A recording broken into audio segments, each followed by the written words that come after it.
तर शिंदेंचा पुढचा मार्ग कसा असेल याचा लवकरच अंदाज येईल। शिंदेंच्या दिल्ली दौऱ्यावरून शरद पवारांनी हे मोठं वक्तव्य केलंय। तर शिंदेंचा पुढचा मार्ग कसा असेल याचा अंदाज लवकरच येईल। शिंदेंच्या दिल्ली दौऱ्यावरून शरद पवारांनी हे मोठं वक्तव्य केलेलं आहे।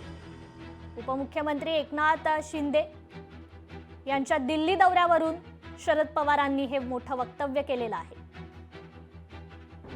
शिंदे साहब, इनको कई सालों से हम जानते हैं, न इनका एक स्वभाव है, वो बोलते नहीं कभी और कहने में कभी पीछे नहीं।